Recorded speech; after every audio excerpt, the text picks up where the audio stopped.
Afdhalus salati wa atammu taslim ala sayyidina Muhammadin wa ala alihi wa sahbihi ajma'in. Rabbi shrah li sadri wa yassir li amri wahlul 'uqdatam min lisani yafqahu qawli. Allahumma arinal haqqa haqqan warzuqna ittiba'ah wa arinal batila batilan warzuqna ijtinabah. Amma ba'd. Baik, bercakap tentang apa yang dikatakan sumpah perlembagaan raja ataupun dalam konteks ataupun istilah yang digunakan dalam perlembagaan, Duli Yang Maha Mulia Seri Paduka Baginda Yang di-Pertuan Agong yang di-Pertuan Agong bersumpah dengan sumpah perlembagaan yang ada di dalam jadual 4 berkaitan dengan perkara 37 Perlembagaan Persekutuan. Bercakap tentang mempertahankan institusi raja-raja bukan bererti menuhankan mereka, itu memang jelas mempertahankan sesuatu bukan bererti mempertuhankan. Kita mempertahankan diri kita, bukan kita menuhankan diri kita. Kita mempertahankan keluarga, mempertahankan bangsa, bukan menuhankan diri atau menuhankan keluarga atau menuhankan bangsa. Jadi kita mempertahankan institusi raja-raja kerana ia adalah satu institusi pemerintahan, yang mana di dalam Islam memang sistem pemerintahan ini penting kerana dengan pemerintahan inilah berjalannya hukum. Bahkan ayat-ayat yang mewajibkan hukuman-hukuman tertentu, hukuman hudud, itu adalah dalil wajib diangkat pemerintah kerana yang berhak dan berkuasa untuk menjalankan hukuman adalah pemerintah. Cuma raja adalah salah satu sistem pemerintahan. Itu yang kita kena faham. Ada sistem pemerintahan dalam bentuk khalifah, ada sistem pemerintahan dalam bentuk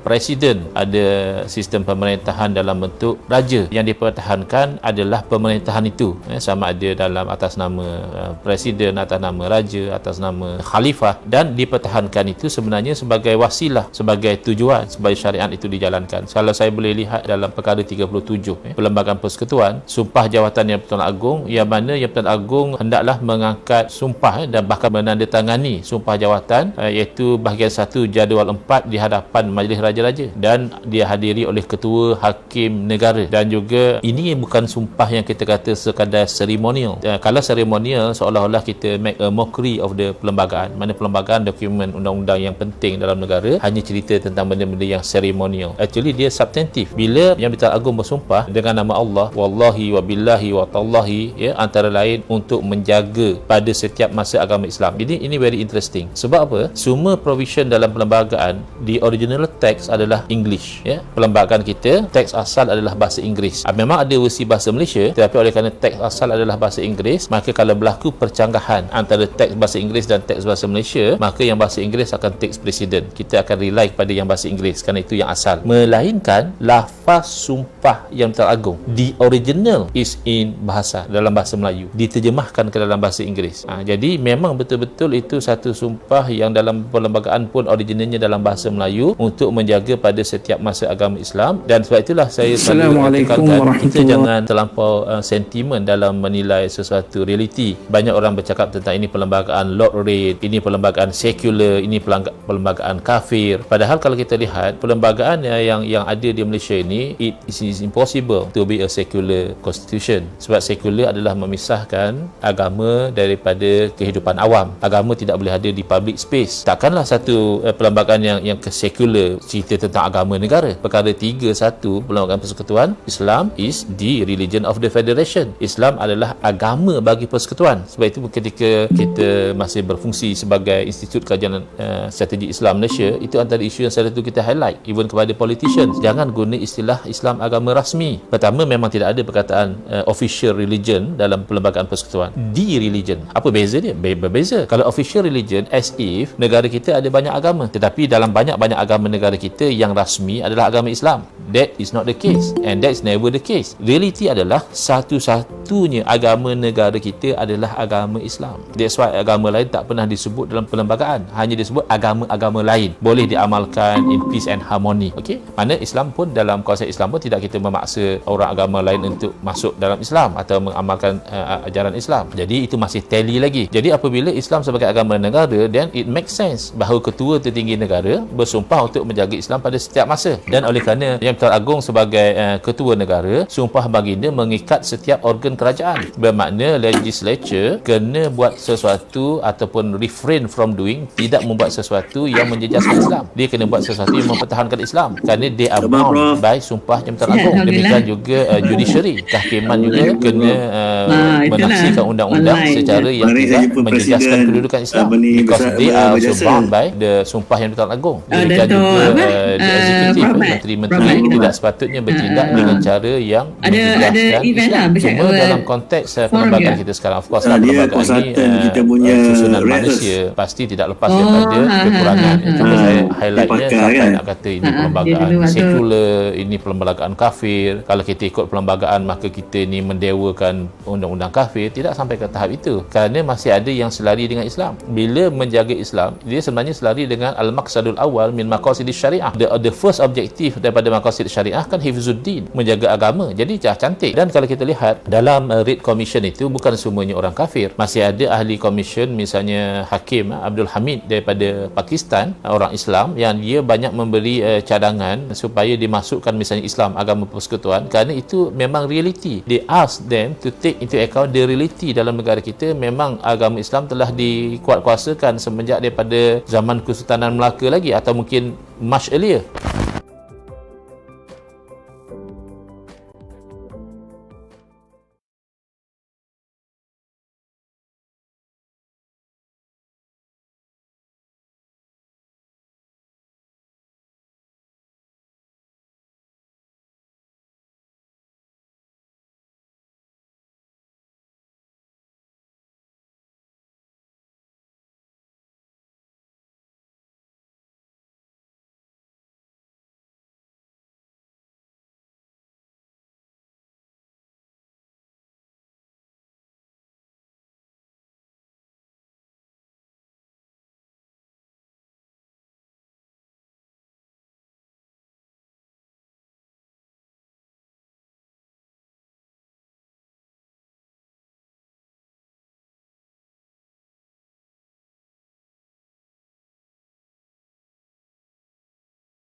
amri wahlul 'uqdatam min lisani yafqahu qawli.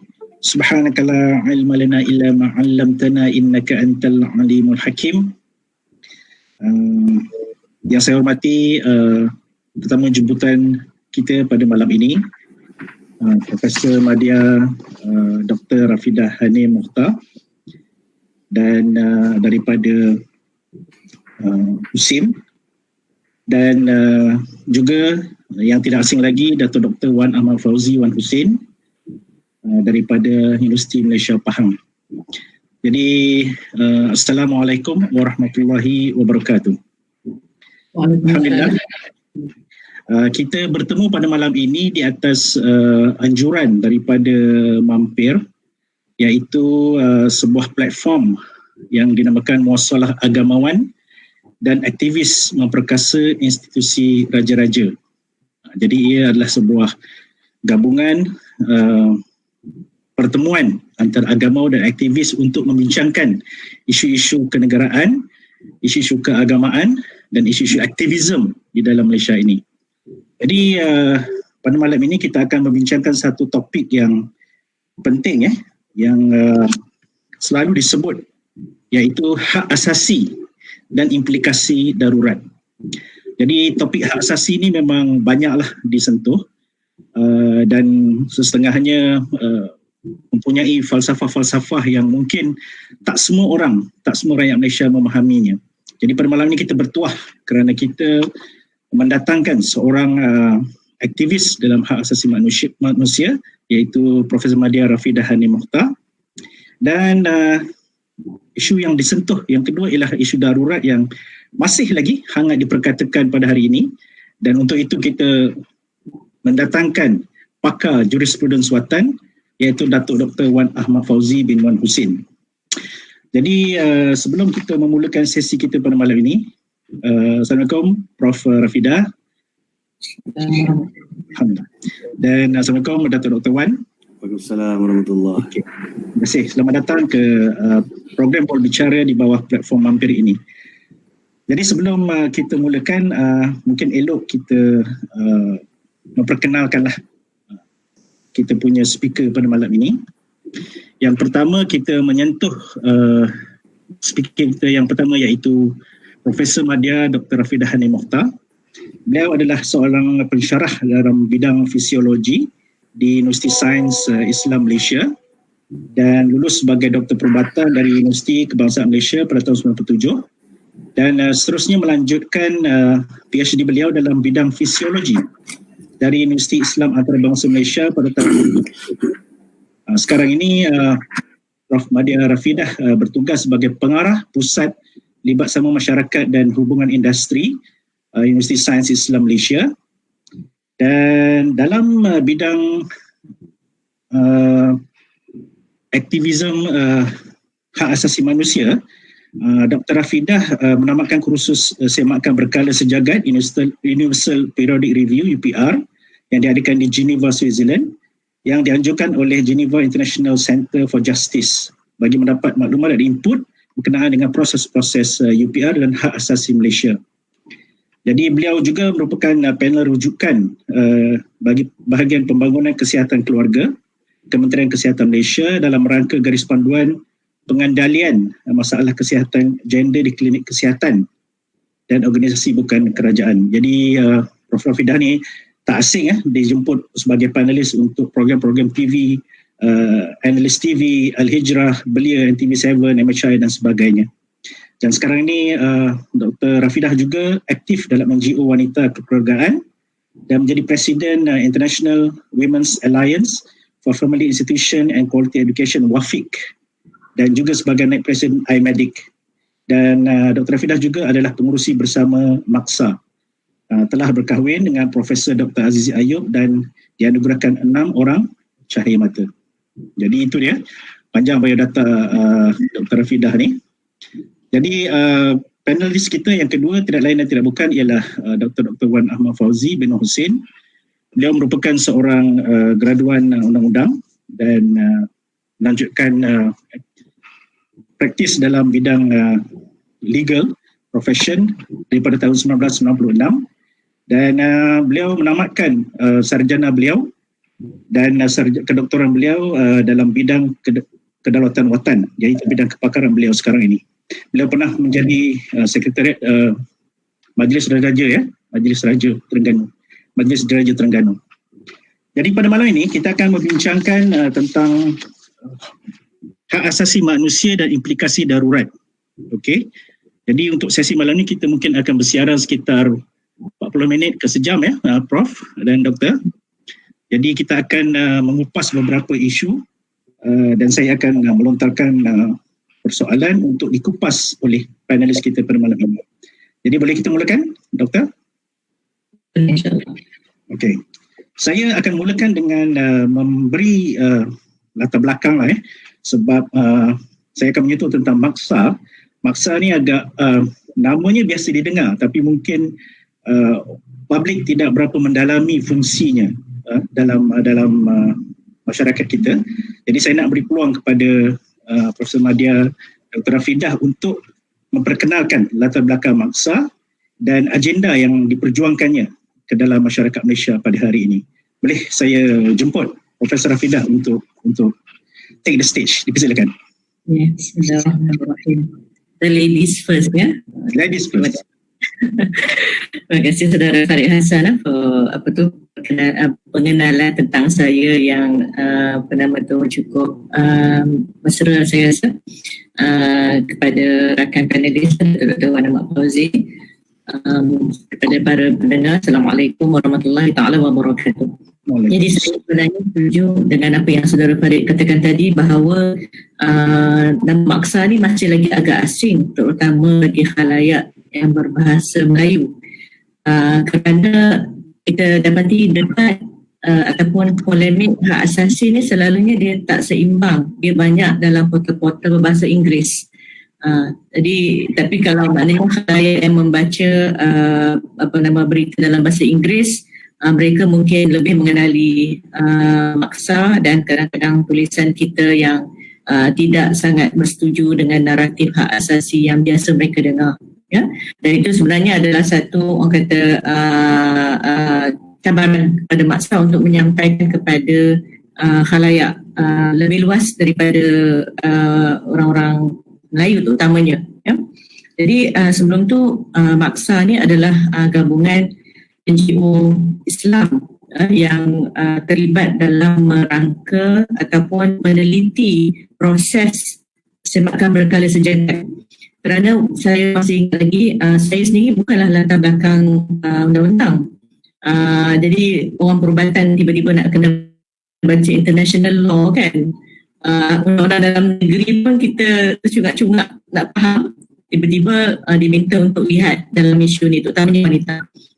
Jadi waktu itu kita merasakan bahawa tidak wajar bagi NGO Islam ini tidak mengambil tahu apakah proses semakan berkala sejagat, apakah naratif-naratif yang ditawarkan kepada negara kita terutama dalam hak asasinya.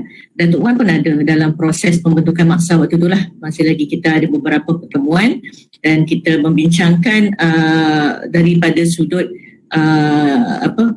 naratif, bahasa yang kita nak gunakan, isu dan sebagainya. Pada saya just briefly lah menerangkan. Saya masih ingat lagi tahun 2016, 2017 ada badan-badan yang menganjurkan latihan hak asasi ya. Saya pergi bawah Persatuan Peguam Muslim Malaysia tahun 2016 dan saya pergi sekali lagi latihan tersebut anjuran sentral bawah Tuan Azril Muhammad Amin 2017.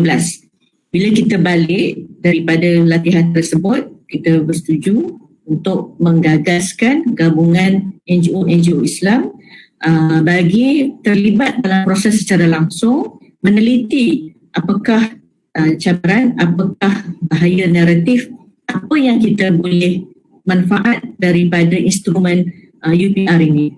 Dan ketika itu memang beberapa NGO telah pun bersedia untuk kita panggil NGO yang core ataupun jangkar kan, 10 NGO yang ditugaskan untuk menyediakan laporan, termasuklah macam Wafiq untuk tengok hak asasi wanita, sentral untuk lihat daripada sudut Rohingya, dan berbagai lagi, ada CLJ, ada 3-4 lagi NGO yang bersama-sama menyediakan laporan.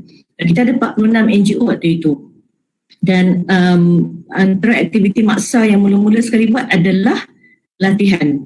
Dan satu perkara yang kita rasa boleh perbaiki adalah NGO kita memang kuat berjuang, sangat kuat berjuang, tetapi lemah daripada sudut dokumentasi. Jadi dia tak dokumentkan apakah kejadian yang telah berlaku, di mana ia berlaku, siapa yang terlibat dan sebagainya. Itu yang kita buat latihan. Maknanya kita kata tukar daripada cerita kepada fakta. Bagaimana nak menyampaikannya, bagaimana kita menggunakan laras bahasa hak asasi. Jadi dan pada 8 November 2018 sekumpulan 8 orang daripada maksa telah pun bersama-sama dalam UPR ketiga. Kita duduk dalam Dewan Hak Asasi tersebut, Nation di Palace dekat Geneva tu, untuk melihat sendiri bagaimana proses tu berlaku dan menapis shore yang diberi kepada kita. Tak silap saya ada 268 shore yang telah diberikan kepada kita. Ada shore yang diminta Malaysia supaya akur, sebagai contoh, macam ada shore yang kita pun tidak ada masalah, sebagai contoh memperbaiki layanan terhadap wanita, contohnya memperbaiki hak kanak-kanak kan. Tetapi banyak juga shore yang nyata bercanggah dengan perlembagaan persekutuan kita. Sebagai contoh tentang LGBT, sebagai contoh mereka mengkritik tentang kenapa ada 2 undang-undang.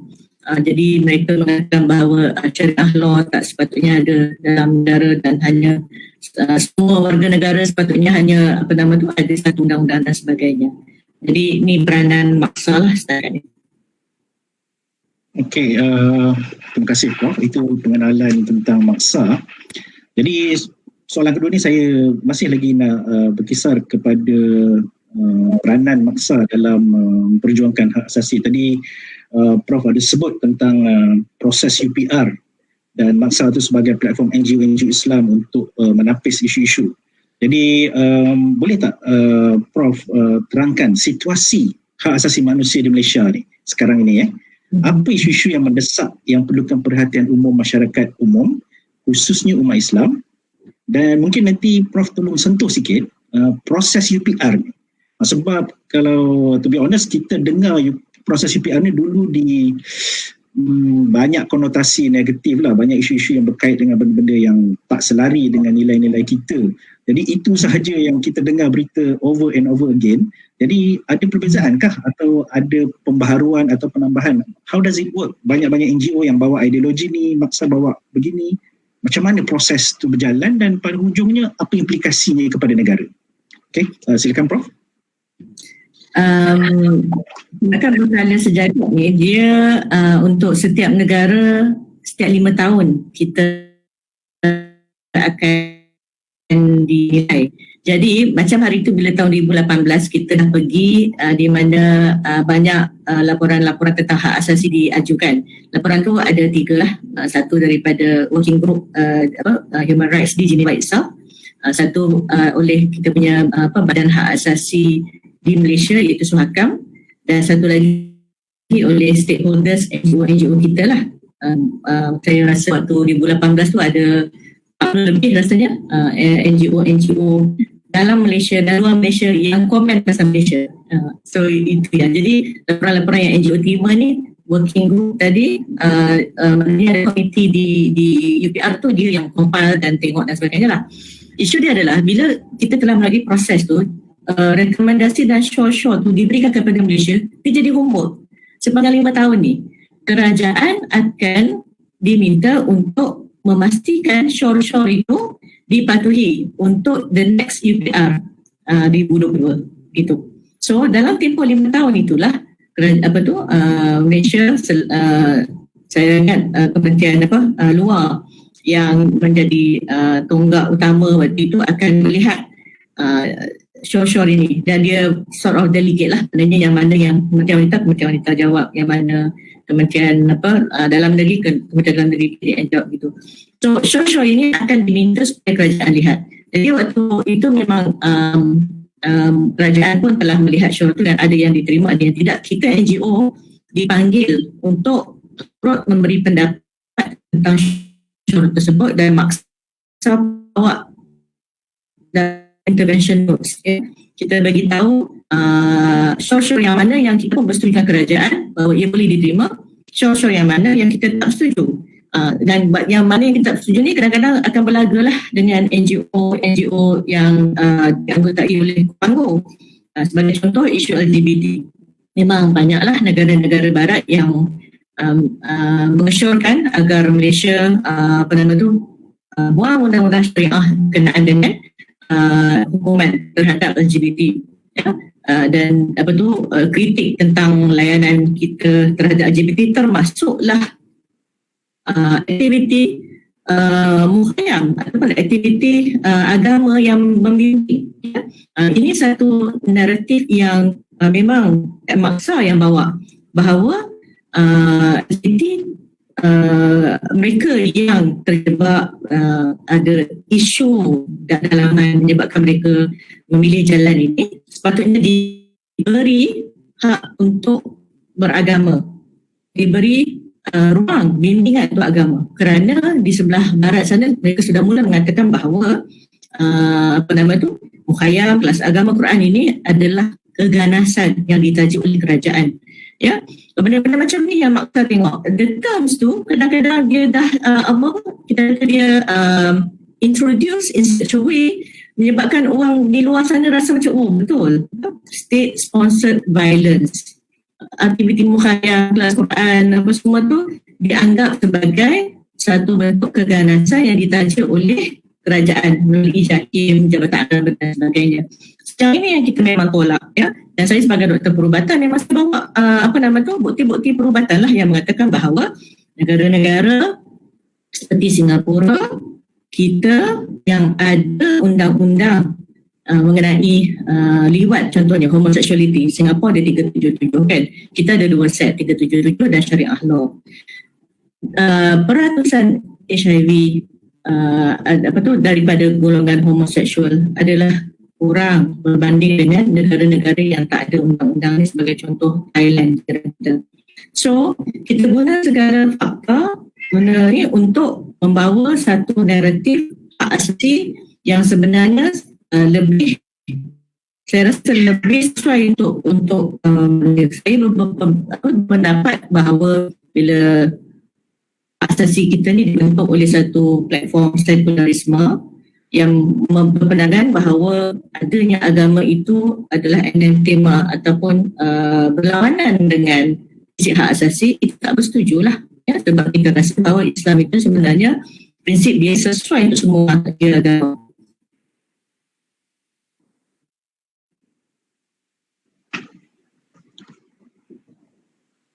Prof? Okay. Ada yang saya jawab kan? Okay. Dengar saya. Ada terputus sekejap. So, okay Prof. Nanti kita sambung lagi perbincangan tentang UPR dan compliance Malaysia kepada cadangan-cadangan oleh UPR itu dan implikasinya. Dan ada juga nanti kita sebut sikit tentang Human Rights Watch Report. Apa kena-mengena Human Rights Watch Report ni dengan hak asasi manusia. Okay? Kita beralih kepada panelis kita yang kedua, Profesor Madya Dato' Dr. Wan Ahmad Fauzi. Datuk sebagai pakar jurisprudensi watan lah. Jadi maknanya Datuk ni dah kata orang tu mendalami peruntukan-peruntukan dalam perlembagaan. Jadi kita nak sorot sikit dari perspektif perlembagaan dan jurisprudensi Malaysia ini. Di mana agaknya perlembagaan ini melindungi hak-hak asasi manusia dan dalam nilai-nilai apa perlindungan hak asasi manusia itu dilaksanakan. Silakan Datuk. Bismillahirrahmanirrahim. Assalamualaikum warahmatullahi wabarakatuh. Terima kasih saudara Farid. Yang saya raihkan rakan saya bijaksana Profesor Madya Dr. Rafidah dan juga para penonton. Kita perlu faham bahawa dalam perlembagaan negara kita tidak digunakan perkataan hak asasi.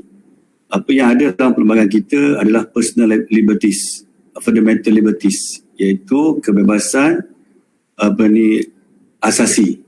Kebebasan asasi termaktub di dalam perlembagaan kita bermula daripada perkara 5 sehingga perkara 13, iaitu merakumi kebebasan diri, keabdian dari kerja paksa yang dilarang, perlindungan daripada undang-undang jenayah kuat kuasa ke belakang dan perbicaraan berulang, kesamarataan, larangan luar negeri dan kebebasan bergerak, kebebasan bercakap, berhimpun dan berpersatuan, kebebasan beragama, hak berkenaan dengan pendidikan dan juga hak terhadap harta.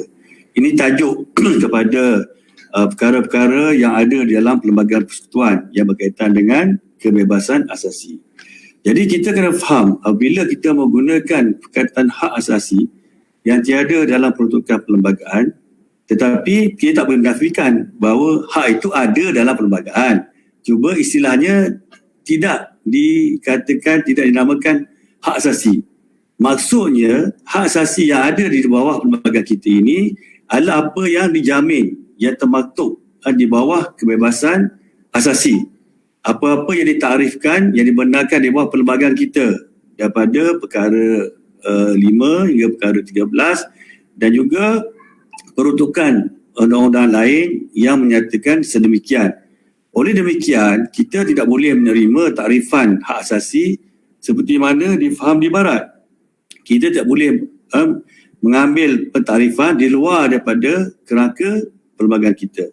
Jadi untuk kita menentukan sama ada suatu perkara itu yang terletak pada diri seorang itu adalah hak dia atau hak kepada satu masyarakat, kita kena tengok dulu apa hak yang diberikan oleh perlembagaan. Kalau perlembagaan kata melindungi kebebasan asasi, iaitu kebebasan daripada perlindungan diri kita daripada perhambaan, daripada sekatan untuk bergerak, daripada kebebasan kita dilindungi daripada ulang bicara kes jenayah, ulang bicara ataupun penguatkuasaan undang jenayah ke belakang, dan juga perlindungan hak sama rata yang takluk kepada undang-undang, juga kebebasan beragama yang takluk pada undang-undang. Maknanya orang Islam mempunyai kebebasan beragama dan juga mendakwahkannya. Tetapi orang yang bukan beragama Islam dalam konteks Malaysia, dia tak boleh propagate datangan orang Islam, sehingga dia adakan undang-undang untuk mencegah penyebaran agama lain dalam kalangan orang Islam. Begitu juga halnya kita lihat kebebasan bercakap. Kebebasan bercakap itu dibenarkan, diberi hak kepada rakyat, tetapi ada batasannya. Juga hak untuk berhimpun dibenarkan, ada batasannya. Begitu juga kita lihat dari segi kebebasan untuk mengadakan institusi pendidikan. Tidak boleh ada diskriminasi untuk mengadakan. Tapi di sana ada sekatan-sekatan tertentu. Termasuk nak beragama pun ada sekatan. Kalau bercanggah dengan prinsip moral, termasuk dalam amalan agama Islam sekalipun, yang tadi orang bukan Islam dia tak boleh mengembangkan ajaran dia dalam kalangan orang Islam. Tetapi sekala keseluruhan, secara keseluruhan dia, orang-orang yang beragama ini tertaruh dalam 3 prinsip, iaitu dari segi prinsip moral, prinsip kesihatan dan juga keteraman awam. Begitu juga kita lihat berkenaan dengan harta. Kita mempunyai kebebasan untuk memegang harta kita, bebas. Dilindungi pemilikan harta. Tetapi undang-undang boleh diadakan untuk pengambil alihan, acquisition harta tersebut dengan bayaran yang adequate, papasan yang adil. Jadi dari kerangka inilah kita melihat, kita boleh mentakrifkan hak asasi yang ada dalam perlembagaan kita. Dalam kerangka inilah bahawa kita boleh mentakrif itu adalah hak. Di luar daripada kerangka ini, itu bukan hak. Kalau kebebasan untuk tidak beragama, itu bukan hak. Kerana perlembagaan kita di bawah perkara 111 tidak memperuntukkan hak untuk tidak beragama. Yang ada hak untuk beragama. Dan untuk beragama pun dilihat, dia boleh mengamalkan agama dengan tenang, dengan baik, dengan keadaan aman. Tidak boleh menimbulkan keadaan huru-hara, tidak boleh mendakwahkan orang Islam. Begitu juga hak perlindungan diri, kebebasan diri, tidak boleh dihukum, tidak boleh ditahan, tidak boleh diambil nyawa, tidak boleh dilucutkan kebebasan tanpa undang-undang, kena ada proses mengikut undang-undang. Dihukum pun ada due process. Tak boleh tiba-tiba nak tahan orang, nak paksa orang bekerja tanpa gaji yang mengakibatkan slavery. Jadi kita kena faham, apabila kita ambil kerangka ni, kita tengok, kita petik setiap protokol ni. Dia kata ada batasan, kita tengok batasan dia. Kalau dia kata protokol bersuara, ada sekatan dia kat mana? Kalau kebebasan diri untuk tak boleh ambil nyawa, tapi ada undang-undang yang boleh dijatuhkan hukuman mati, hukuman gantung, ini batasan dia. Kan? Kalau dilihat pula pada perbicaraan, ulang bicara tak boleh, melainkan tentu dibatalkan. Tapi tak boleh dibicarakan atas kesalahan yang sama. Jadi ada syarat yang menyekat, yang menghadkan dan begitu kesamarataan, equality. Tapi sampai equality tu dari segi tak ada diskriminasi, dari segi ras, agama, keturunan. Di sana ada pula exception, pengecualian dibenarkan. Kita lihat ada dari sudut bahasa kebangsaan, bahasa Melayu, kedudukan istimewa, hak kepada orang asli, untuk mengadakan regimen askar Melayu terhad kepada orang Islam, orang Melayu saja. Ini merupakan hak yang dijamin. Jadi untuk orang lain yang tidak termaktub dalam kedudukan yang dilindungi oleh perlembagaan, maka itu bukan hak dia. Itu kita kena faham. Sebab itulah perlembagaan kita ni diguna perkataan kebebasan asasi. Tujuan dia, yang utama dia nak pastikan bahawa rakyat negara kita ni sebab berevolusi daripada sebelum mereka lagi sampai pada hari ini. Kan? Macam mana perkembangan perlembagaan, evolusi. Kalau dulu ada hamba berhutang, kalau orang tak bayar hutang boleh dia buat, kena buat kerja. Ataupun orang jenayah boleh dipaksa kerja. British tengok ni perhambaan. Tapi dari segi adat budaya Melayu, warisan Melayu, budaya Melayu, itu bukannya perhambaan. Itu ada aset. Kan? Aset bagi orang Melayu, orang tu berhutang. Dia berhutang, dia tak boleh bayar, dia kenalah buat kerja. Jadi benda ni berevolusi. Perspektif barat, perspektif kita bagi orang putih, ini perhambaan. Tapi bagi kita bukan perhambaan. Tapi undang-undang menetapkan setakat mana dibenarkan. Apa yang dibenarkan. Apa tak? Jadi undang-undang ni develop daripada lama untuk melindungi. Jadi ada personal liberties. Kita tak boleh kerah tanpa upah dan sebagainya. Begitu juga perkara-perkara yang lain dalam perlembagaan. Dari segi agama yang Profesor sebut tadi, berhubung dengan amalan LGBT. Macam mana dia nak kata hak asasi? Sedang perkara ini tidak diiktiraf di bawah perlembagaan kita. LGBT bercanggah dengan prinsip moral.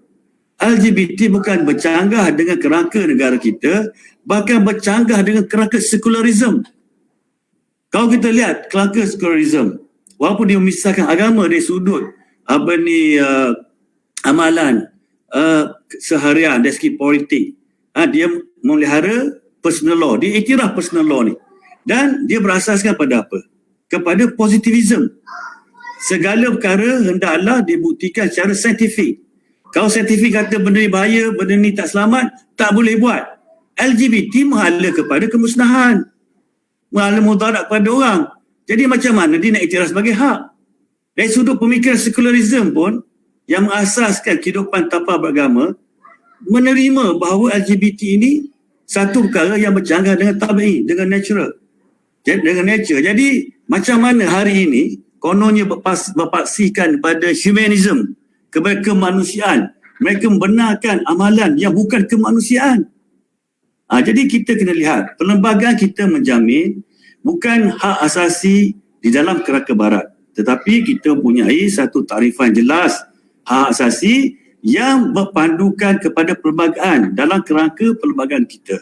Dalam keluasan perlembagaan ada sekatan-sekatan tertentu. Dan kita sendiri sebenarnya kena ambil setiap perkara tadi yang mana dikatakan kebebasan asasi, kita ambil dari situ lahirlah hak asasi dengan takrifan perlembagaan kita. Hak ini tertakluk dia macam ni. Hak ini tertakluk ini macam ni. Hak ini tertakluk dengan undang-undang macam ni. Inilah hak asasi. Kalau you berada dalam lingkungan ni, you buat mematuhinya, itu you ada hak. Kalau you buat di luar lingkungan ni, itu bukan hak. Jangan sebut hak asasi kat sini. Tanpa takrifan yang kita bagi. Jadi kalau kita faham macam ni, tak boleh. Human right. Kononnya basic structure. Oleh kerana parlimen diasasnya oleh supremacy keagungan parlimen, maka tak boleh dipindah perlembagaan kalau menyentuh hak asasi. Hak asasi mana? Sedangkan negara kita tidak mendukung kedaulatan parlimen. Berbeza. Negara kita adalah kedaulatan raja-raja, keluhuran perlembagaan. Supremacy of our constitution. Jadi macam mana basis raja itu boleh beranak dalam kerangka negara kita bercanggah dengan prinsip agama kita? Jadi ini kita kena faham. Ini yang kita kena takrifkan betul-betul. Hidup beragama bukan hidup tanpa agama. Itu kita kena ingat. Dan kita kena takrifkan hak asasi itu pada apa? Hak dilahir kat mana? Bila kita bicara tentang hak mana? Siapa yang bagi hak kat dia? Sedangkan bagi kita orang Islam, wa ma khalaqtu jinna wal insa illa liya'budun. Ini tujuan kita. Dan kita jadikan apa? Ini ja'ilu fil ardi khalifah.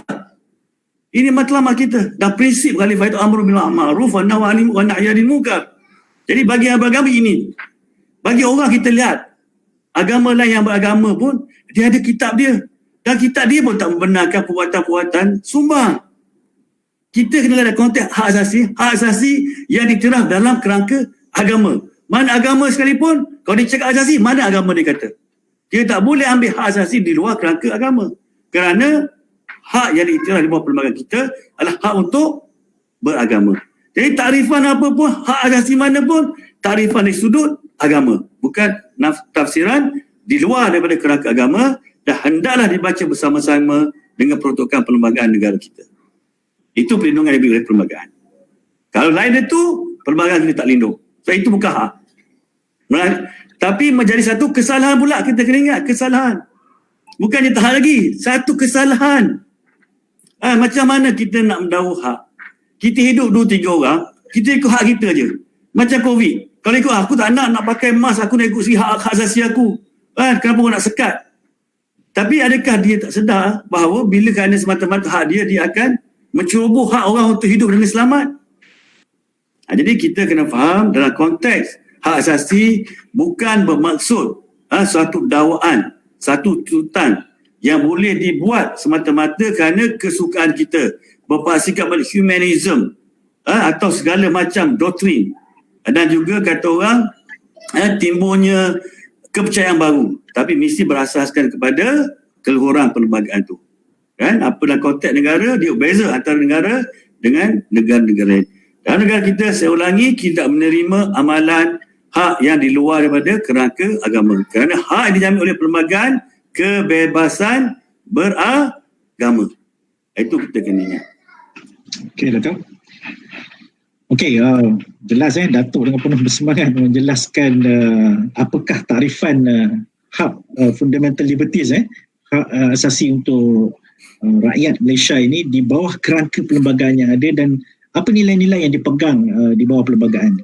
Jadi pusingan pertama tadi kita dah lebih melihat macam Prof. Rafidah menyebut tentang maksa peperanannya apabila berhadapan dengan UPR dan apa naratif yang kita bawa, dan Datuk Wan menyebut lebih kepada dalam kerangka dalaman perlembagaan Malaysia itu bagaimana dia menguruskan hak untuk setiap individu yang bernaung di bawah Persekutuan Malaysia ini. Sekarang kita luaskan sikit kita punya skop perbincangan ni antara Malaysia dengan global community. Sebab kita bukan duduk seorang-seorang dalam dunia globalisasi ni. Malaysia ni ialah ahli kepada Persatuan Bahasa-Bahasa Bersatu, Pertubuhan Bahasa-Bahasa Bersatu.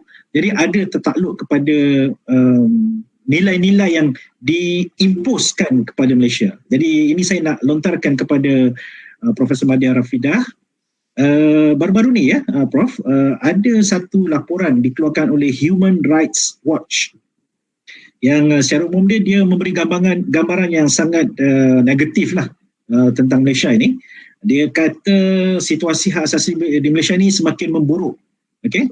Antara perkara-perkara yang disentuh dalam laporan dia, disebut apa sebab Malaysia ni bertambah buruk. Pertama, kita mengambil tindakan menghalau pendatang haram.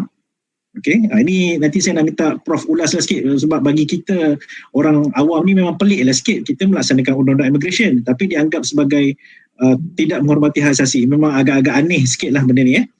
Kemudian kita bertindak kepada media yang melaporkan tentang tindakan kepada pendatang haram. Juga disentuh macam yang Prof dah sebut tadi, layanan kepada golongan LGBT. Dan ada satu yang disentuh ialah Malaysia ini tidak membenarkan umat Islam untuk menganut aliran-aliran yang lain daripada Ahli Sunnah wal Jemaah seperti Syiah dan Ahmadiyah. Jadi mungkin Prof boleh terangkan sikit macam mana konteks Malaysia, nilai yang Datuk Wan sebut tadi dalam konteks nilai-nilai kita, apa yang maksa pegang dan bagaimana kita menguruskan perbezaan nilai ni antara UPR yang diuruskan oleh Badan Antarabangsa dengan Malaysia sendiri. Dan kalau kita tak ikut apa yang UPR suggest tu yang bersalahan dengan nilai, apa jadi kepada Malaysia dalam konteks itu? Silakan Prof. Okey. Saya berdasarkan saya punya pengetahuan yang terhad lah tentang banyak isu-isu sebab sebenarnya bila kita ada expert dalam setiap isu tersebut kan. Jadi kalau macam katakan isu Rohingya, pendirian maksa ketika hangat isu COVID-19, isu kan, Rohingya yang mendarat di Langkawi, isu tentang ada tuntutan daripada pihak Rohingya, kewarganegaraan dan sebagainya. Kita melihat waktu itu yang isu panas kerana rakyat Malaysia merasakan bahawa tuntutan tersebut tidak wajar dan tidak masuk akal. Jadi ketika itu maksa berpendirian bahawa dekat sini kita ada tanggungjawab di mana hak yang paling asasi wajar untuk diberikan. Maksudnya apabila kita melihat bahawa bot tu dah sampai dekat negara kita, kita masih merasakan bahawa dia perlu mematuhi undang-undang negara, tetapi dalam pada masa yang sama pastikan bahawa mereka yang dalam bot itu diberi bekalan asas dan sebagainya. Sementara kita melihat apa lagi cara supaya mereka tidak orang kata korban lah. Memang satu polemik juga sebab untuk menghalau mereka semula, kita tahu bahawa mereka akan berpatah balik dan pergi ke negara asal. Kita ada apa yang kita katakan refoulement punya pendirian, iaitu memulangkan semula pelarian suaka ni daripada peperangan ni. Kita hanya boleh membuat demikian kalau kita yakin bahawa negara mereka selamat untuk menerima mereka. Pendirian sama juga untuk Uyghur, pendirian sama juga untuk pelarian-pelarian Afghanistan dan Palestin yang kita ada kat Malaysia ni. Tapi ketika COVID-19, dia memang jadi satu orang kata unprecedented event kan, pandemik. Kita sendiri mengawal border daripada keluar masuk, dan sekarang kita berhadapan isu yang sebenarnya bukan baru pun. Sebelum ni pun isu yang sama jugalah, dan negara Malaysia kita tahu telah pun melakukan banyak perkara untuk memudahkan pelarian ini. Tapi dalam masa yang sama, asal berpendapat kita kena desaklah negara asal mereka, iaitu Myanmar. Dan kita bertanya balik pada Human Rights Watch, tidakkah itu yang sepatutnya mereka buat, iaitu mendesak kepada negara asal yang melakukan kekejaman ini daripada menekan negara-negara yang kita sendiri pun tidak dapat nak memenuhi segala tuntutan ni lah. Dan Human Rights Watch buat laporan tiap-tiap tahun ya, sebenarnya tiap-tiap tahun dia keluarkan laporan. Tahun ni pun ditambah je lah isu itu. Dan kita merasakan bahawa macam yang Datuk Manda sebut tadi lah, kita dah ada framework. Even masa, walaupun kita melihat UPR sebagai satu instrumen, dia ada instrumen lain lah. Kita boleh cakap lagi tentang SEDO, ISA dan sebagainya. Walaupun kita tengok instrumen ini, kita masih merasakan segala perkara tidak boleh bercanggah dengan pelbagai persekutuan. Itu waktu penubuhan maksa memang kita clear. Kita melihat instrumen ini supaya kita boleh bercakap laras bahasa yang sama dengan negara-negara lain. Ya, macam Farid sebutkan tadi, global. Kita memang terpaksa juga bercakap dengan negara-negara lain. So laras bahasa itu sama lah. Tetapi negara kita memang ada peraturan sendiri, dan kita merasakan all this while kalau ada kekurangan ataupun ni, kita boleh selesaikan dengan undang-undang yang kita ada. Ya, tuntutan oleh NGO hak asasi ini pada saya tidak lebih kadang-kadang daripada merumitkan lagi keadaan, ya. Saya ambil contoh kita tadi yang dibawakan tentang isu Rohingya kan, kemudian tentang isu saya nak bawa isu tentang undang-undang bagi Islam, ya.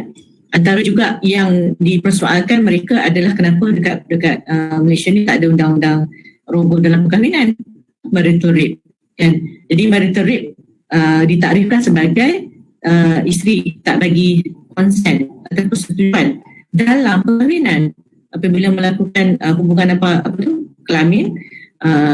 Isteri mestilah telah memberikan kebenaran, jika tidak boleh ditakdirkan sebagai suami merogol isteri tanpa konsen. Jadi bila perkara-perkara ini dibawa dalam hal keluarga Islam, sekali lagi memang isu hak asasi wanita jadi satu perdebatan. Dan baru ni saya rasa ada tengah hangat sekarang ni, ada peguam-peguam terkemuka, ya, tengah berbalah antara mereka isu konsen, ya, di mana mula-mula mereka berpasangan tetapi kemudiannya dituduh bahawa yang lelaki itu telah melanggar konsen. Jadi sesama peguam pun saya tengok waktu itu pejuang hak wanita pun bertelagah apakah maksud konsen bagi mereka. Bagaimana seseorang tu dikatakan konsen dan kemudian dia telah menyalahi konsen dan boleh dituduh sebagai rogol atau gangguan seksual. Jadi bila lari daripada tarifan agama, pelakuan-pelakuan seksual yang extramarital dan ditakdirkan oleh satu bentuk konsen yang sangat kabur dan kemudian akan saling memangsakan, kita rasa tidak ada yang lebih baik daripada baik kepada apa yang telah agama kita tetapkan, ya, agama Islam. Dan bila bercakap tentang perkara-perkara begini, sebenarnya kadang-kadang saya bercakap dengan sahabat-sahabat daripada agama yang lain, Kristian, Hindu, Buddhism yang pro-family, mereka pun sama-sama dengan kita. Mereka risau kerana hak asasi digunakan oleh mereka yang irreligious, yang atheist, yang mulhid, ya, yang tolak segala jenis agama. Dan sahabat-sahabat kita dari agama lain yang pro-family juga merasa terancam kerana banyaknya serangan-serangan bentuk kekeluargaan. Tadi saya bawa pasal konsen ni bukan umat Islam dia risau. Yang faithful Christian pun risau dengan tarifan konsen yang extramarital yang bukan-bukan ni kan. Dan kemudian bila tarifan dimasukkan, dia akan jadi satu perkara yang merosakkan kekeluargaan. Kita boleh cerita tentang tarifan janda. Jadi sekarang ni ada yang mengatakan bahawa janda itu adalah social construct. Maksudnya kalau masyarakat boleh terima kita ada 3, 4, 5, 6 janda, maka itulah dia. Sedangkan of course saya daripada latar belakang perubatan, saya kata gender ataupun seks mestilah biological construct. Dia definite, dia tak ada ni dah, kecuali kalau ada penyakit, barulah ada isu seperti khunsa, isu seperti ambiguous genitalia. Kalau tidak, dia memang a perfect set. Kalau perempuan XX, kemudian dia ada rahim, dia ada ovary, dia ada alat kelamin wanita. Kalau lelaki dia XY, dia ada semua ciri-ciri dengan hormon siap satu set, dia tak bercampur kan. Itulah biological ni. Jadi apa lagi nak membuktikan pengenalan diri kita selain daripada benda yang dah memang sure dalam tubuh ni. Jadi apabila mereka membawa konsep gender yang lari, sehingga kan konsep ini lambat laun akan mempengaruhi undang-undang, ya. Untuk Australia mengatakan bahawa mereka menerima hubungan perkahwinan sejenis. Itu bukan wording saja. Marriage, kalau dulu marriage is between men and women. Perkahwinan adalah lelaki dan perempuan. Sekarang dia kata marriage is between two person. Any two person can get married kan. Sebab itulah kadang bila antara peranan maksa dan juga wafik, bila kita masuk dalam mesyuarat untuk mendraft akta kesaksamaan gender, sebenarnya satu hari kita berbahas, kita tak nak guna perkataan kesaksamaan gender equality, sebab kita kata memang masalah, ya, dalam Islam kita tak tengok gender equality, kita tengok gender equitability ataupun kita tengok kesaksamaan untuk setiap peranan lelaki perempuan, ya. Satu hari hanya untuk bincang itu sahaja. Dan kita juga tolak tarifan gender yang kita tengok tadi akan datangkan masalah, sebab memang dah ada mereka nakkan gender construct, social construct, tarifan keluarga. Jadi kita tengok dulu ada cadangan di mana menghormati hubungan di luar perkahwinan. Jadinya tidak gunakan domestic violence ke atas dua orang yang berkomitmen sahaja. Itu di bawah. Maksudnya yang berkhalwat, yang berkedudukan pun boleh menggunakan akta domestic violence. Pada saya itu merendahkan martabat perkahwinan. So banyak benda-benda ni kalau saya daripada perubatan, kadang-kadang saya banyak kali terujuk sahabat-sahabat saya yang lawyer Fatihah Jabhari, lawyer Farihah, lawyer Kuat Amirul kan. Saya nampak perkataan itu macam biasa je, tapi bila tengok atas segi undang tu banyak implikasi dia. So itulah saya rasa perkara yang kita lihat bila Human Rights Watch semua buat laporan, kita kaji terma-terma yang digunakan dan kita lihat bagaimana dia cuba masukkan. Itu daripada segi undang-undang. Perkara yang saya lebih risau lagi adalah ideologi ke atas anak muda. Beberapa, kalau kita pergi dekat Twitter, social media sekarang, ramai dah yang dah beli konsep-konsep ni. Dia rasa memang betul lah masuk adil dia katakan. Tapi semuanya, saya pun suka dekat Twitter ni sebab kita dapat berita barat terkini kan. Saya pun nampak di barat dah makin menentang. Kaum wanita yang menentang kerana maknah di sana sudah pun masuk acara wanita. Dia masuk acara wanita, dia menang kan. So kita kata lelaki kalau nak menang, dia senang je, dia mengakui dia maknah acara wanita dia akan menang. Ada satu pelumba, dia tak pernah menang. Waktu dulu sebagai lelaki, dia acara wanita, dia smash 3 rekod dalam 1 tahun. Sebab masuk kategori wanita kan. Dan wanita dah mula berontak. So itu yang kita bawa, kita kata kalau ambil undang-undang bautan manusia, this what happen. Dan saya selalu tanya balik feminis, dia nak cakap apa sekarang? Sebab feminis lah antara mereka yang backup transgender dan dia akan balik memangsakan wanita. Ya, jadi tentang agama, saya rasa tadi agama Syiah dan memang makna dari memang kita kata bahawa kita bertang kepada bahawa dalam negara iaitu perlembagaan yang mengatakan betul perkara-perkara yang dah disahkan sesuai oleh badan agama dan itu edit lah. Okey, Prof. Terima kasih di atas penjelasan Prof tentang dari segi aspek foreign affair, maknanya kita Malaysia berhubungan dengan badan-badan antarabangsa, NGO antarabangsa yang memberi komen tentang amalan hak asasi manusia dalam negara kita.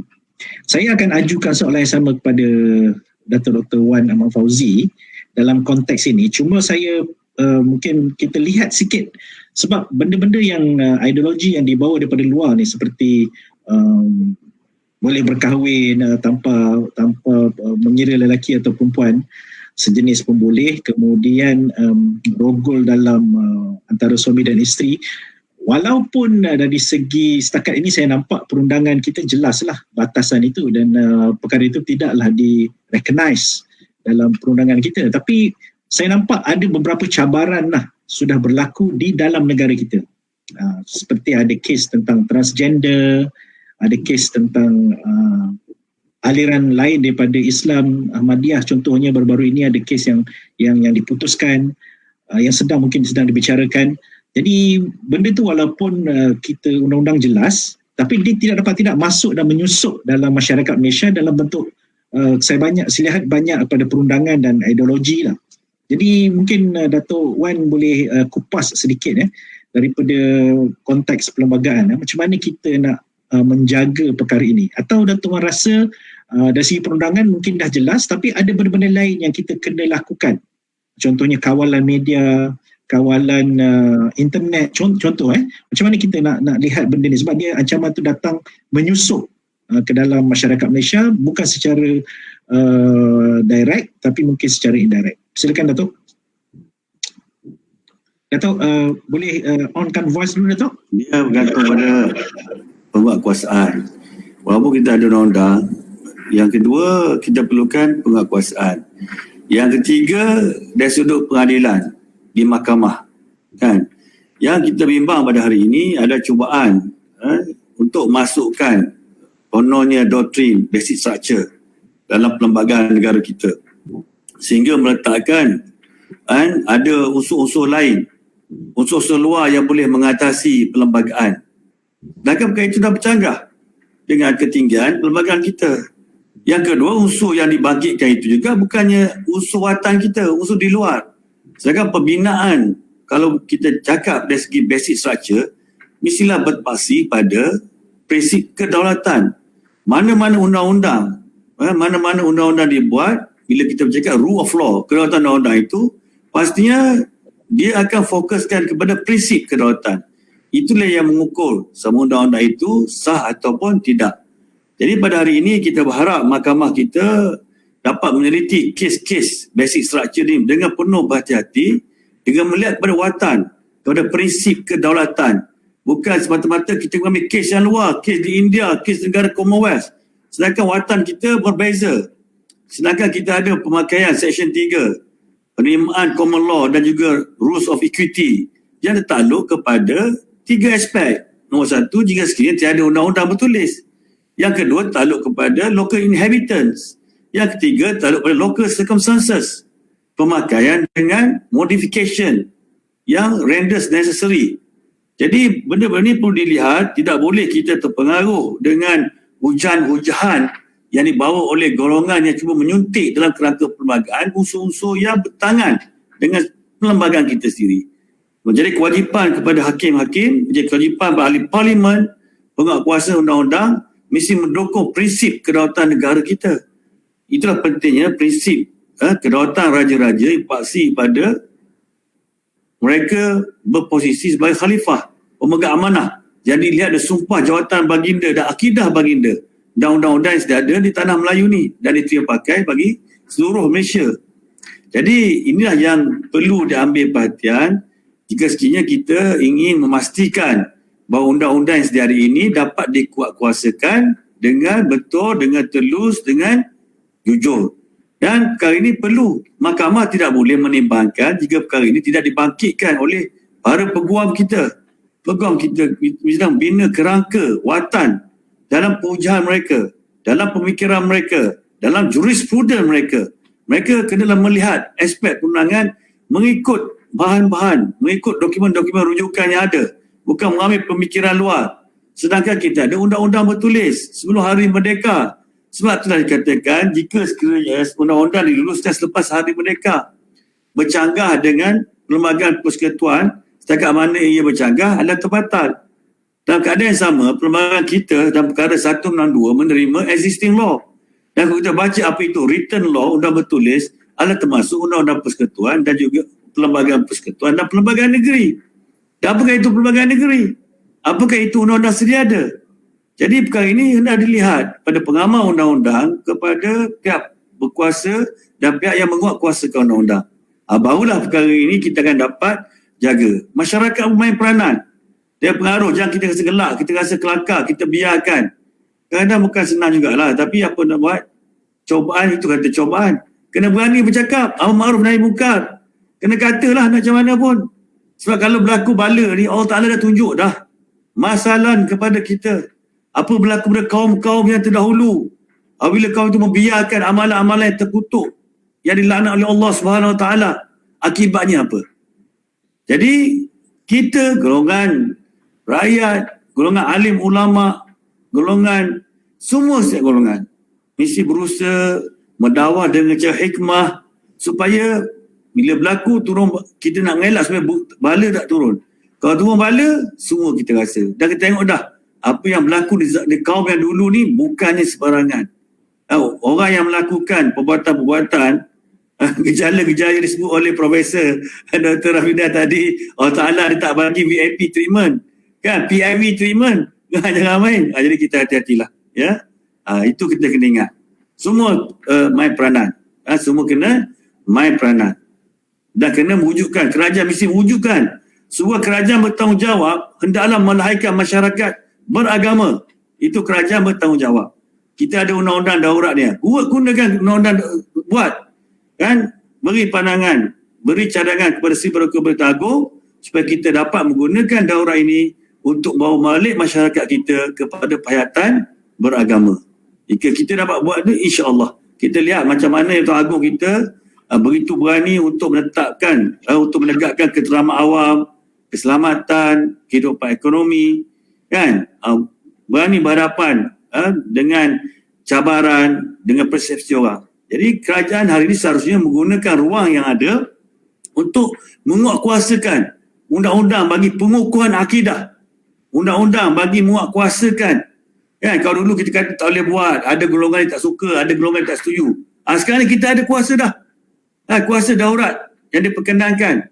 Jadi keluarlah, beri pandangan, beri cadangan untuk adakan ordinance bagi kita mengukuhkan amalan akidah, amalan beragama di dalam negara kita. Okey, jelas itu.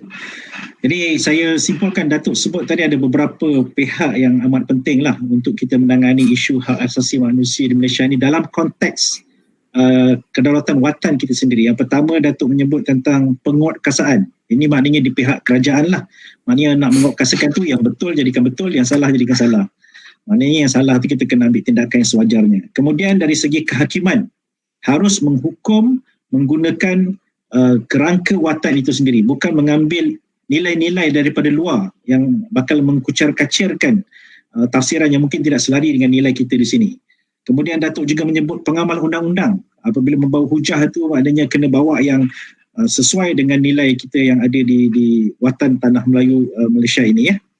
Dan akhir sekali rakyat secara keseluruhannya lah, maknanya ini tanggungjawab semua untuk mengelakkan benda-benda yang jauh daripada nilai agama Islam itu sendiri. Maknanya umat Islam itu sendiri kena bersuara lantang untuk menentang pembawaan isu-isu tersebut dalam konteks Malaysia ini. Jadi kita kena buka mata lah, sebab banyak kes yang sedang berlaku di luar sana yang mencabar nilai yang diamalkan oleh Malaysia dalam konteks perlembagaan kita pada hari ini. Jadi maknanya itu tanggungjawab kita semua. Saya lanjutkan sikit dengan Datuk Dr. Wan berkenaan dengan darurat yang baru diisytiharkan tak sampai seminggu rasanya. Darurat ini diproklamasikan oleh Duli Yang Maha Mulia yang di-Pertuan Agong untuk membolehkan seluruh negara fokus untuk melawan pandemik COVID-19 ini. Daripada perspektif Datuk, adakah peristiharaan darurat ini, ordinan yang dikeluarkan itu, ada yang menafikan hak asasi manusia? Dan setakat mana benda itu berlaku dan apakah remedi atau apakah sikap yang kita harus ambil untuk menanggapi ordinan darurat ini? Silakan Datuk. Kita kena faham, ordinan darurat yang diadakan adalah untuk menjamin kepentingan ramai, bukan kepentingan individu. Dan apabila satu perkara dibuat melalui undang-undang darurat, dia dibuat secara perundangan, bukan dibuat di luar kerangka perundangan. Jadi suatu perkara dibuat dalam kerangka perundangan, dia tidak bersifat menafikan. Tidak menafikan hak, sebab hak tu benda yang diluluskan oleh undang-undang. Hak ni, dia kena, pertama kita faham, hak ni suatu yang sah, bahawa ada hak. Kalau benda tak sah, tak ada hak. So kalau satu perkara digubal mengikut proses undang-undang, itu adalah hak. Hak Sri-Paduka Baginda, prerogatif yang di-Pertuan Agong untuk mengisytiharkan darurat, itu hak baginda. Bila hak baginda, kita tak boleh menafi. Dan siapa yang menafikan hak baginda adalah satu-satunya kesalahan.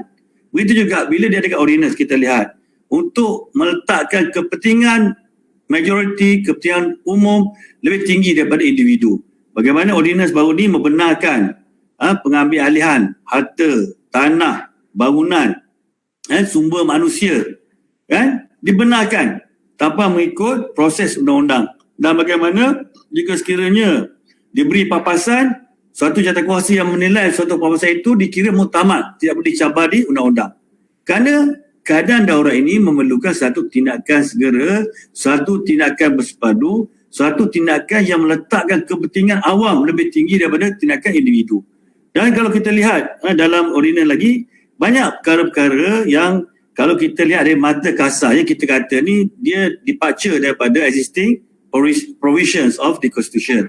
Tapi satu yang saya nak katakan, selagi satu perkara itu digubal berasas lunas undang-undang, mengikut prosedur undang-undang, mengikut peruntukan perlembagaan, maka kita tidak boleh mengatakan itu satu penafian kepada hak, tetapi order itu telah meletakkan kepentingan ramai itu mengatasi kepentingan individu atau kepentingan orang-orang tertentu. Jadi dalam pelbagai dalam ordinance ni kita lihat adalah kan, bagaimana dibuka batasan-batasan, sekatan-sekatan untuk membolehkan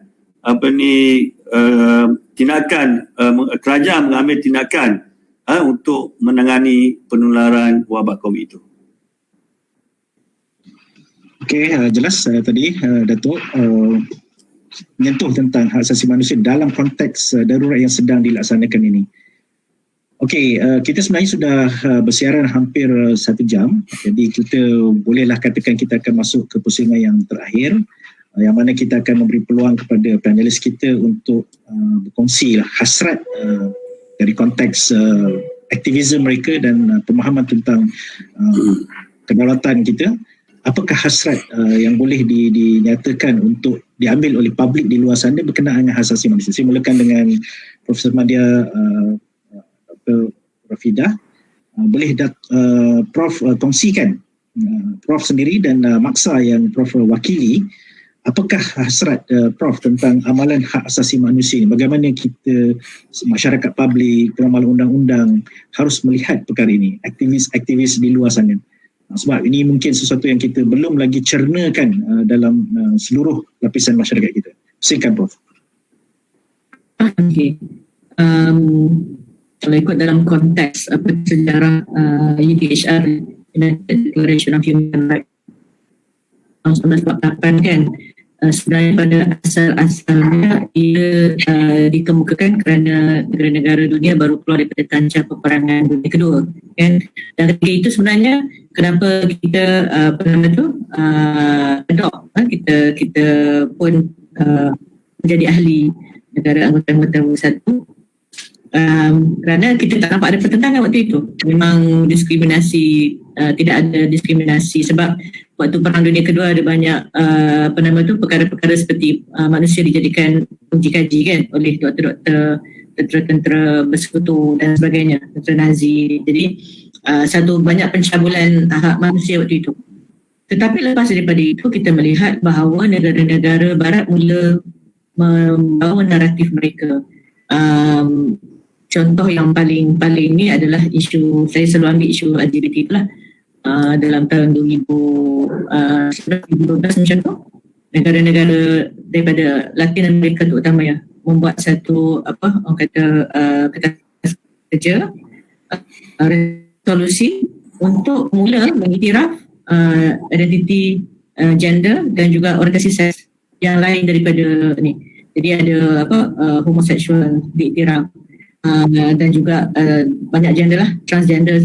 Kita sekarang cakap transgender, tapi sebenarnya ada satu masa tu MB dah izinkan 71 gender pilihan ya.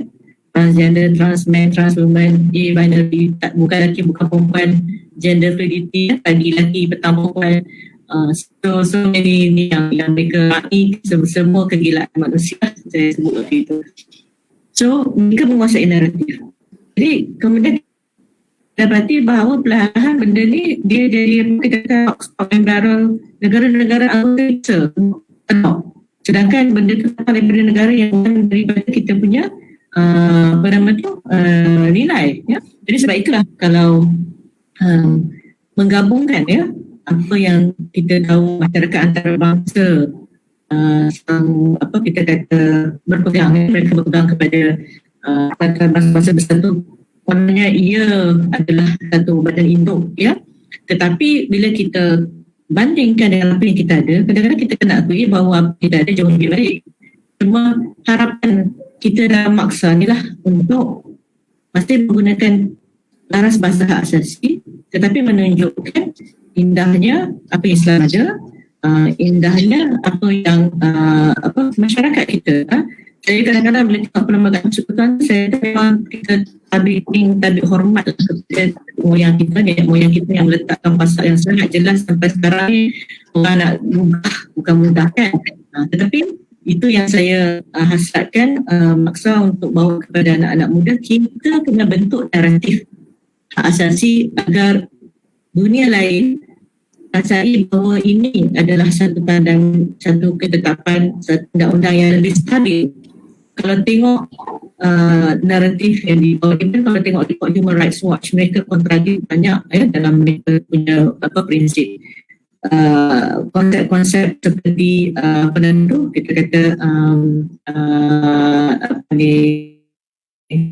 equality, dia kata kemajuan wanita. Yang memukul kita kerana ada female segregation adalah negara seperti Bangladesh, lebih rendah tahap kemajuan wanita. Jadi kadang-kadang saya selalu persoalkan macam mana kamu ikut takrifkan kejayaan wanita, adakah berdasarkan checklist feminis, ya, haramkan itu, haramkan perkahwinan homo dan sebagainya. So dalam kita melihat negara-negara yang lebih sebenarnya dari segi ranking bawah dari kita, tapi dia menggunakan instrumen ini untuk mengatakan bahawa kita tak maju ke depan, ya. So lalu kita akan menggunakan balik untuk memindahkan naratif mereka. So harapan kami dalam masa kita banyak engage dengan anak-anak muda, belajar, kita mulakan daripada awal untuk memahami naratif hak asasi dalam bentuk yang tidak bercanggah dengan agama Islam, syariat kita, dalam bentuk yang tidak bercanggah dengan perlembagaan persekutuan. So ini harapan kita agar walaupun nampak grandiose, tapi saya rasa it is time untuk kita sebenarnya bawa naratif kita kepada dunia.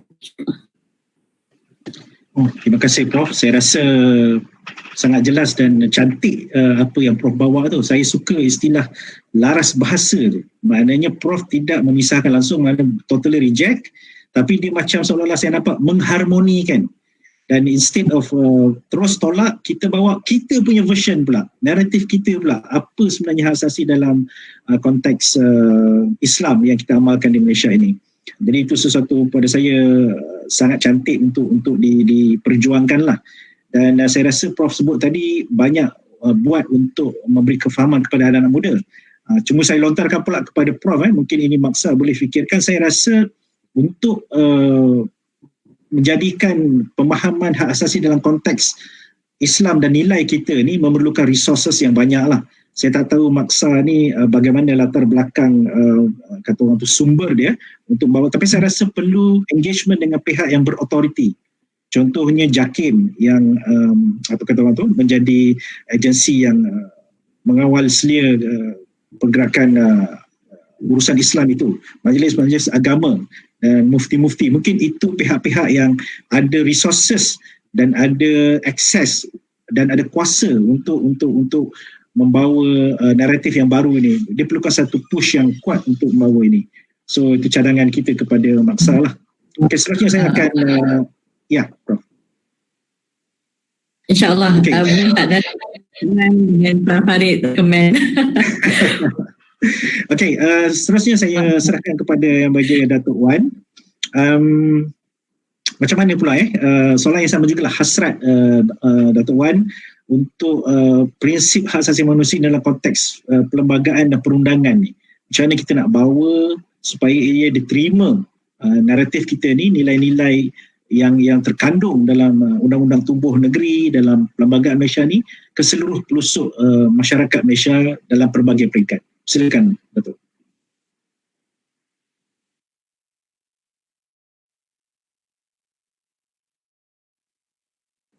Saya setuju apa yang dikatakan oleh Prof Rafidah tadi. Kita sebenarnya tidak boleh menolak hak asasi, tapi kita tarifkan dan memberi tarifan yang betul tentang hak asasi. Jadi kesedaran pendidikan hak asasi ini penting, tapi dalam kerangka kita. Dan cara inilah kita boleh promotkan kerangka kita. Sebab bila kita menolak satu perkara tu, macam juga isu bangsa Malaysia lah yang saya bawa, berteras kawatan. Ada pihak menolak, macam kita nak menolak bangsa Malaysia, dah betul wujud. Apa yang kita beri tarifan yang betul. Begitu juga pada hari ini kita lihat Allah Ta'ala telah menetapkan berlakunya keadaan sehingga diisytiharkan daurat. Dan aspek daurat ini kita lihat tujuannya adalah untuk meletakkan kepentingan awam lebih tinggi daripada kepentingan individu. Macam mana pergerakan tidak diberi kebebasan, ada sekatan, dari sudut bekerja pun tak boleh bebas, walaupun sakit hati, sakit macam mana pun, rugi meniaga. Tapi kenapa kita tak boleh melakukan? Kerana kita memikirkan akibat kalau kita melanggar SOP dan sebagainya akan boleh mudarat pada orang lain. Cuba saya nak minta ibadat-ibadat bagi surah tu longgar sikit kan, cuma dengan SOP kaedah-kaedah kan. Kadang-kadang kita mesti meletakkan Allah Ta'ala keyakinan iman tu kan. Kadang-kadang yang berlaku kluster tu bukan disebabkan so much pada masjid tu kan, ada benda lain, ada ketidakpatuhan. Jadi kita lihat dah latihan macam mana kita boleh bendung, kita boleh tahan sifat nafsi-nafsi, kehendak kita untuk melakukan satu perkara, kita berkorban untuk tidak melakukan, kita tahan kerana untuk memastikan COVID tidak menular dan membahayakan. Jadi kita ambil iktibarlah untuk kita memahami latihan kita untuk kita lebih menghargai bahawa hak asasi yang ditetapkan dalam kerangka perlembagaan itu mempunyai nilai lebih baik, mempunyai kata orang implikasi lebih baik daripada pemikiran-pemikiran yang bercorak humanism, yang membiarkan seorang tu boleh buat apa sahaja ikut suka dia, tak berpegang agama, nak hidup macam binatang pun boleh. Jadi kita tak boleh membenarkan naratif ini, fahaman ini, pegang ini hidup dalam negara kita yang jelas mempunyai undang-undang.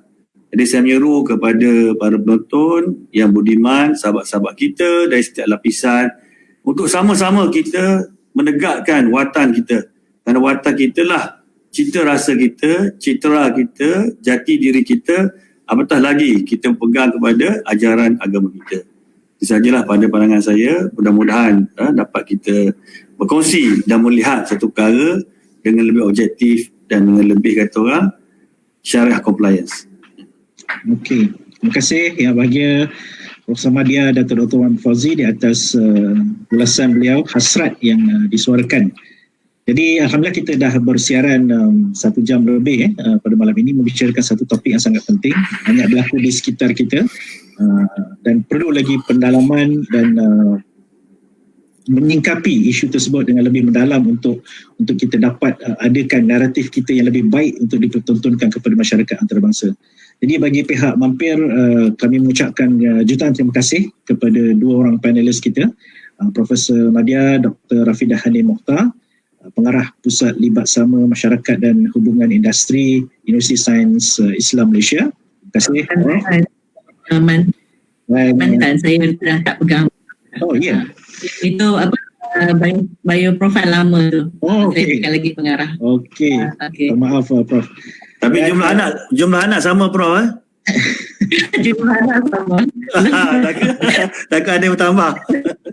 Okey, dan panelis kita yang kedua dan tidak asing lagi iaitu Profesor Madya Dato' Dr. Wan Ahmad Fauzi bin Hussein, Pengarah Institut Tamadun dan Kajian Strategik Universiti Malaysia Pahang dan juga selaku pengasas Majlis Perlindungan Watan. Terima kasih jutaan kepada 2 orang panelis kita pada hari ini dan kepada para penonton sekalian yang bersama-sama kita pada malam ini. Harap dapat dipanjangkan perbincangan kita kepada sahabat-sahabat, boleh share link kita daripada FB Mampir ini supaya kita sama-sama dapat cernakan isu ini dan dari semasa ke semasa kita akan membawakan lagi perbincangan yang lebih mendalam daripada tokoh-tokoh kita ini dan mungkin ada lagi beberapa yang kita akan datangkan untuk kita sama-sama cakna dan mengambil sikap yang betul dalam isu hak asasi manusia ini. Kita tutup dulu sesi kita pada hari ini dengan bacaan tasbih kifarah dan surah Wanas.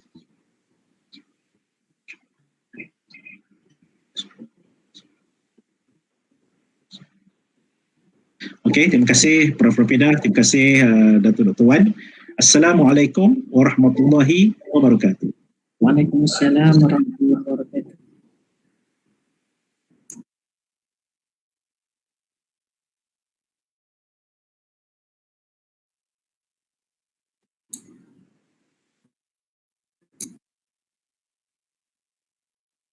Wabarakatuh.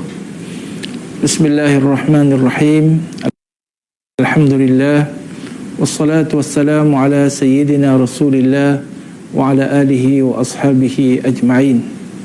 Tuan-tuan dan puan-puan, saudara dan saudari yang dirahmati Allah, kita bersyukur kepada Allah Azza wa Jalla kerana kita diberikan oleh Allah Azza wa Jalla sebuah negara dan satu Saya rasa masyarakat ini yang amat unik baru di dalam dunia scratching the pada hari surface ini. lah, scratching the surface. Alhamdulillah, negara yang kita warisi ini adalah negara Malaysia yang dahulunya dikenali sebagai tanah Melayu yang menghimpunkan beberapa kerajaan Melayu yang satu ketika dahulu pernah menguasai dunia sebelah sini dan membawa panji-panji agama Allah Azza wa Jalla. Negara ini adalah negara yang amat kita cintai dan kecintaan kita kepada negara kita, tempat tanah lahir kita ini, tempat tanah tumpah darahnya kita adalah tanda keimanan kita kepada Allah Azza wa Jalla. Baginda sallallahu alaihi wasallam sendiri amat mencintai tanah tumpah darahnya, iaitu Makkah Al-Mukarramah. Sebagaimana yang diriwayatkan oleh Ad-Dhahhak, bahwasanya baginda sallallahu alaihi wasallam ketika berhijrah, dalam perjalanannya ketika baginda sampai ke suatu tempat yang bernama Juhfah, iaitu satu tempat di antara Makkah dan Madinah, baginda sallallahu alaihi wasallam telah berpaling dan memandang ke arah Makkah Al-Mukarramah dengan pandangan kerinduan dan kesayuan. Dan sebagian ulama mengatakan ketika itulah Allah Azza wa Jalla menurunkan ayatnya yang berbunyi innal ladzi farada 'alaikal Qur'an laradduka ila ma'ad, dan ila ma'ad itu ditafsirkan dengan ila Makkah. Tuhan yang menurunkan kepadamu Al-Quranul Karim sudah pasti akan mengembalikan kamu kepada Ma'ad, dan Ma'ad itu adalah Makkah Al-Mukarramah. Baginda sallallahu alaihi wasallam pernah bercakap dengan Makkah Al-Mukarramah, mengatakan, kalaulah aku tidak dikeluarkan oleh kaumku daripadamu wahai Makkah, aku tidak akan meninggalkan kau selama-lamanya. Tuan-tuan dan puan-puan, saudara dan saudari yang dirahmati Allah, mencintai negara, mencintai tanah air itu adalah salah satu daripada bukti keimanan kita kepada Allah Azza wa Jalla, dan cinta kita kepada tanah air ini hendaklah sebagaimana cinta Rasulullah sallallahu alaihi wasallam kepada tanah airnya, untuk membersihkan tanah airnya daripada kekufuran dan kesyirikan, untuk menjadikan tanah airnya dihiasi dengan warna-warna keislaman, untuk menjadikan tanah airnya sebagai taman-taman melaksanakan agama Allah Azza wa Jalla. Dan dalam tempoh 10 tahun baginda sallallahu alaihi wasallam berjaya kembali ke Makkah Al-Mukarramah dengan membawa nur dan cahaya Islam dan menyebarluaskan dakwah kepada Allah Azza wa Jalla di kalangan umat manusia yang ada di Makkah ketika itu, sehinggalah Makkah menjadi suatu bandar, suatu negara yang beriman kepada Allah Azza wa Jalla, dan sehingga ke hari ini kita mewarisi bumi Makkah yang penuh dengan keberkatan itu. Begitulah juga kasih kita dengan negara kita Malaysia ini. Kita kasihkan, kita inginkan kemajuan dan kemakmuran di negara kita ini, keharmonian dan kesejahteraan. Tetapi keharmonian dan kesejahteraan, kemajuan dan kemakmuran itu, yang kita nakkan itu adalah sesuatu yang kita kecapi berdasarkan nikmat iman dan Islam, dan hendaklah diwarnai negara kita ini dengan warna agama Allah Azza wa Jalla. Kita nak negara kita ini, negara Malaysia kita ini, dalam keadaan aman, makmur dan maju. Tetapi Islam itu must lead. Islam hendaklah berada di hadapan, di dalam memacu dan memandu negara yang kita cintai ini. Dan alhamdulillah, satu perkara yang amat menarik dengan negara kita ini, sistem pentadbiran kerajaan negara yang kita warisi daripada datuk nenek kita yang memperjuangkan kemerdekaan, yang memerdekakan negara ini daripada daripada cengkaman penjajahan satu ketika dahulu. Dan kita mesti ingat, penjajahan itu bukan 2-30 tahun, tetapi hampir 400-500 tahun menjajah, menjarah negara dan kekayaan negara ini, alhamdulillah apabila dimerdekakan, kita telah membina suatu bentuk pentadbiran negara yang meletakkan sistem yang amat kukuh dan ampuh di dalam mempertahankan keharmonian, mempertahankan kesejahteraan dan kesatuan negara ini, dan lebih penting sendi paling utamanya, tulang belakangnya, ataupun kalau sebuah rumah itu kita kata tiang serinya adalah raja-raja Melayu, para sultan, yang mana mereka itu telah pun meletakkan mempertahankan agama Allah Azza wa Jalla, mempertahankan kesucian Islam itu sebagai tanggungjawab utama mereka di dalam membina dan di dalam memakmurkan negara ini. Jadi kita mengharapkan daripada Allah Azza wa Jalla supaya keamanan ini, kesejahteraan ini, kebaikan ini dikekalkan, dan kita mengharapkan semua rakyat yang bernaung di bawah langit, yang menumpang menapak di atas bumi yang bernama Malaysia ini, menghayati dan mengerti bahawasanya itulah sendi utama, tiang seri utama untuk negara ini, dan mematahkannya ataupun meruntuhkannya adalah kita meruntuhkan negara kita sendiri. Dan kalau kita nakkan keamanan dan kebaikan untuk semua, perkara ini hendaklah diperkukuh dan diperkuatkan, kerana ianya akan memberikan kebaikan kepada semua orang tanpa mengira bangsa, agama dan keturunan. Tuan-tuan dan puan-puan yang dirahmati Allah, sebagai umat Islam kita faham bahawasanya dalam sumpah yang dibuat oleh Tuanku yang di-Pertuan Agong, Duli Yang Maha Mulia yang di-Pertuan Agong, setiap kali pelantikan ataupun pertabalan para raja ataupun sultan untuk menjadi yang di-Pertuan Agong, di antara sumpah mereka dengan nama Allah Azza wa Jalla, sumpah pertama mereka adalah untuk menjaga kesucian agama Islam itu sendiri. Dan kita memahami di situ bagaimana sifat keislaman bagi negara ini adalah satu perkara yang amat penting untuk dikekal dan dipertahankan, dan untuk dilaksanakan menurut ajaran Islam yang sebenar, supaya negara dapat berjalan dan dapat maju ke hadapan dengan membawa seluruh masyarakat ke arah kebaikan. Dan bagi kita umat Islam ini, kita memahami bahawa para sultan ini sebagaimana disebut oleh Nabi SAW, as-sultanu dhillullah fi ardi, as-sultanu dhillullah fi ardi. Sultan adalah bayangan Allah Azza wa Jalla di muka bumi ini. Bayangan Allah di sini bermaksud sultan adalah orang-orang yang melaksanakan amanah Allah Azza wa Jalla untuk menyebarluaskan keadilan di kalangan masyarakat. Man akramahu, kata Nabi, akramahullah. Sesiapa yang memuliakan sultan yang kita nyatakan ini, maka dia akan dimuliakan oleh Allah. Wa man ahanahu, sesiapa yang menghinanya, sesiapa yang mencacinya, sesiapa yang menidakkan haknya, ahanahullah, ia akan dihinakan oleh Allah Azza wa Jalla. Jadi dalam satu riwayat yang lain kita lihat ada menyebut as-sultanu dhillullahi fi ardih, sultan itu bayangan Allah di buminya. Man nasahahu hudiya, sesiapa yang menasihatinya dengan baik dia akan mendapat petunjuk. Wa man ghasyahu dhalla, sesiapa yang menipu sultan dia akan disesatkan oleh Allah Azza wa Jalla. Jadi inilah peranan yang kita harap dapat dimainkan oleh masyarakat, terutamanya para alim ulama di dalam institusi raja-raja dan kesultanan, untuk memberi nasihat yang betul, untuk memberi nasihat yang benar kepada